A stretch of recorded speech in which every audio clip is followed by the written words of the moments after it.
Ladies and gentlemen, welcome back to another video with Swagglehos. And in this video, we got ourselves a comic book unboxing for a big key comic that I actually won. Yes, I actually was entered into a comic book raffle and I won this key here today. Now, I already did do the unboxing here to not embarrass myself on camera because I actually wanted to make sure that it was the comic book. And to my surprise and delight, it actually was the key comic that I was told I was going to get. So in this video, I want to share this comic with you guys, talk a little bit about it as far as a key and kind of where we are in the current state of the market. I thought that this unboxing would be a good setup to do a little bit of market ramblings, which I haven't quite done in a little bit of time if you guys are interested in that. But also, I want to talk about the ideas of raffles. Even though I won this book via a raffle, I am not a big fan of how they exist in the current state of comic books. Granted, this raffle right here is a different kind of raffle than the ones that I am eventually going to talk about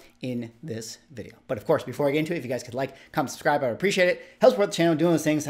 But let's get into this video here today. Now, as you guys can see, I already did this unboxing here. I wanted to make sure that I actually got the comic book before I did it live on camera because I was genuinely shocked and surprised that I had won this very cool key comic book right here. So a little bit of a backstory. I was at LA Comic-Con. By the way, I'll probably have a talk to LA Comic-Con dealer, sort of a year-end wrap-up video that I still need to put together, but we'll have some good insight from that video. I also have to put together my talk to comic book collectors version of that video. Hopefully I can get both of those out before the end of the year, so stay tuned for that. But I was at LA Comic-Con and there was a comic book booth, a comic book vendor who has a new sort of auction site, CBB Auctions. I'll put a link in the description. Obviously, they gave me the, I won this book. I don't know if they gave it to me. Maybe it's their, 5-head level play here to make me unbox here on the channel. Well, guess what? It worked, guys. It worked. So they had people doing signups. You put your name in, put your email in. And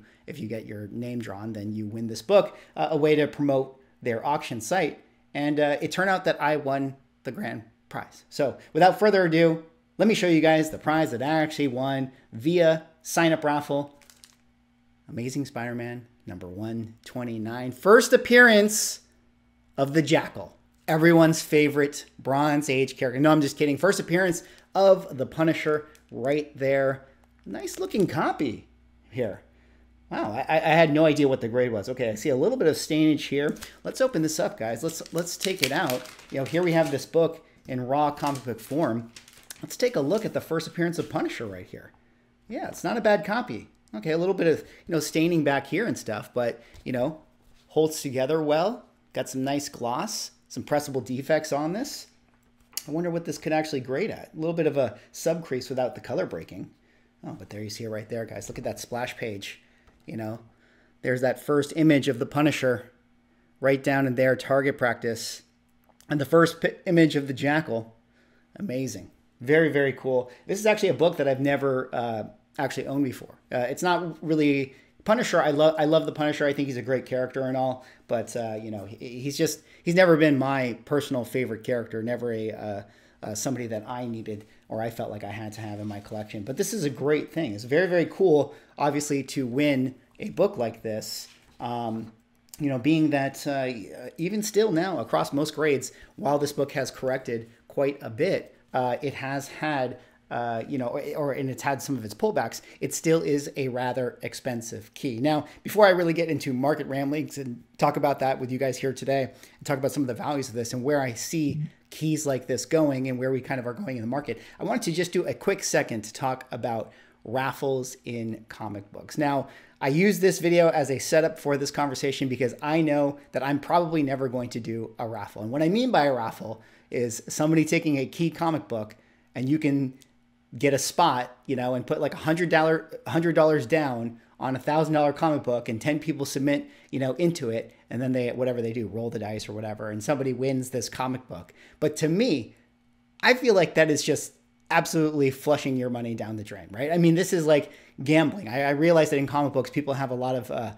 addictions to sort of the, gambling aspect, maybe the unboxing aspect, getting that dopamine chase and dopamine hit. Maybe that's why people really do enjoy those types of raffles. But, for me, I think, I've said here many times on the channel, like I want to be in control of my own collection. I want to be able to pick out which comic books that I like. This is the many reasons why I personally don't enjoy mystery boxes or raffles and things like that. I want to know that every dollar I spend goes into a book that I actually really want to own, that I actually really want to have in my collection. Now, this right here was a little bit different of a raffle because this was just an email sign up, so I didn't actually have to give any money to this. But the raffles that people put money into it with the hopes that they're going to win like a $10,000 comic book or stuff like that, I don't know, you're literally playing the lotto. Is there anyone out there in the comments that actually does enjoy doing these raffles? Like, let me know, because I want to actually hear your thought process into why you think this is a good use of your resource and money, when, wouldn't it just be better to set aside some of those raffle budget that you have and just kind of stack it up over time, and then maybe one day you can buy that $10,000 comic book. I don't know. It's actually possible. It is genuinely possible to save up and to get that key into your collection. But let me know in the comments what you guys think about that. And the other part of it is I'm not actually sure that doing these raffles is actually legal. I mean, it might be a state-to-state thing, where some people do some of these raffles, but I don't really know, guys. I mean, it seems like a big risk overall. Let me show you guys a couple more pages here, because I feel like story time is something that we should be doing. Look at the Punisher right there. I feel like he kind of got a little bit different face eventually. They kind of changed some of his looks and stuff like that over time. Who is it that did this? I'm going to lose my street cred. Marv Wolfman, right? That drew this? Oh, Ross Andrew. I'm going to edit that from the video. Anyways, let's now talk about some market rambling stuff. I did pull up here The Amazing Spider-Man 129. I think this is an interesting book to talk about as far as like a temperature check for the current state of the market. We've had a lot of conversations, or excuse me, we've had a lot of news come out recently about the current state of inflation. Papa Powell came out, he's acting really, really dovish with the state of the market. This is all stuff that I'm going to probably address when I eventually do the next installment of the comic book index video. I'll really, really get into that stuff.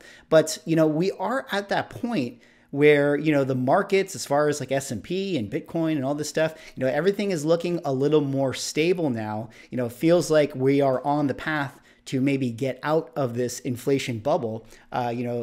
Presumably, a lot of people still think that there's going to be a recession, and there could very well be that. But, also the recession usually occurs, after the market has bottomed. So just because we get into a place where there is a big recession doesn't mean that the prices of, S&P or the prices of comic books or things like that are going to go even lower. I mean, we have actually no idea how these things are correlated here. I just try to do my best, when I talk about, macro things. But, if we look at this book right here, I pulled up a 7.0 because I think that is, kind of the median book within this current key right here. And again, we've talked about many times where I talk about the index values, where I say it's really, really important to look at the sold prices based on, November and December of 2020.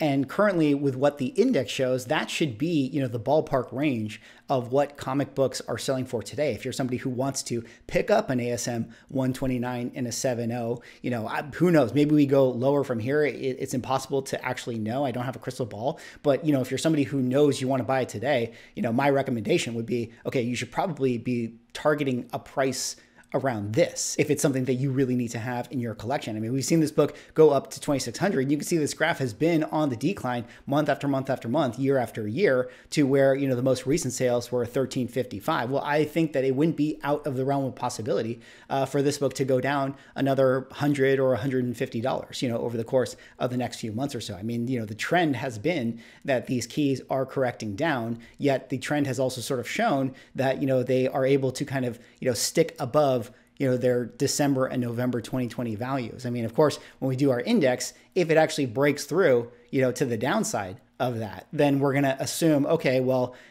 who knows where it goes. I mean, everything gets thrown out the window at that point. We could go straight back to 2004 prices, essentially. I don't really think that that's actually going to be the case. But, that's really what we are looking for when we're kind of analyzing the index, because, we still want to make purchases on comic books. I mean, it would be great if we could figure out, what the magical, bottom number would be for, you know, this current state of the comic book market. But, you know, we can't do that, right? We still want to make purchases. You know, we can't be too fearful. You still have to, at a certain point, take the plunge and, you know, make a purchase on a book that you actually really want if it's something that you actually want to have in your collection.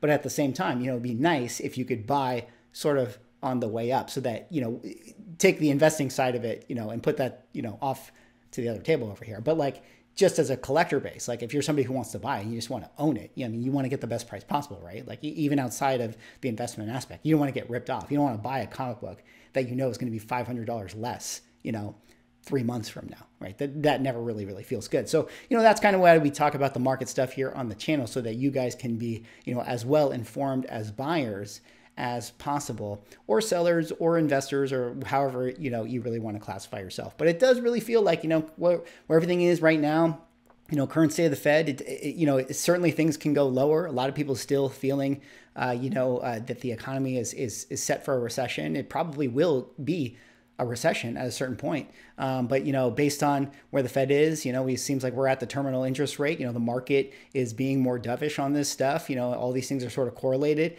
and who really knows? I mean, you know, we could get that black swan event where everything comes crashing down, but it'll be interesting to see if that makes its way over to comic books. But at the end of the day, nobody really knows. And the best thing to do is to just get key comic books for free. Just don't do those raffles where you actually have to put money down on those raffles. Just do the sign-up raffles. Shout out to CBB Auctions. I really appreciate this. This is really cool. I can't believe I actually won one of these key comic books. I never win anything. This is the first thing I won. All those times, you know, you guys ever do those like call in to the radio, you know, and you're like trying to win like the concert tickets and stuff? I did that so many times in high school. I never won any of them. This might be the first thing I've ever won. It's coming up, Swaggle House. Anyways, that's all I got for this video. That was me sharing with you guys this awesome key comic book, almost at the place where I feel like you could be, you know, comfortably picking it up, you know, if you're somebody who has to pay fair market value at GPA. But again, I highly recommend that you guys look at those October, November, and December 2020 prices, especially for these bronze keys, to make sure if that you have to buy it, you're getting the best deal. At least the deal that we think is the best deal at this current moment in time. Anyways, that's all I got for this video. What do you guys think? What do you guys think about raffles overall? Curious to hear your thoughts on them. Anyways, that's all I got. Like, comment, subscribe. See you on the next one.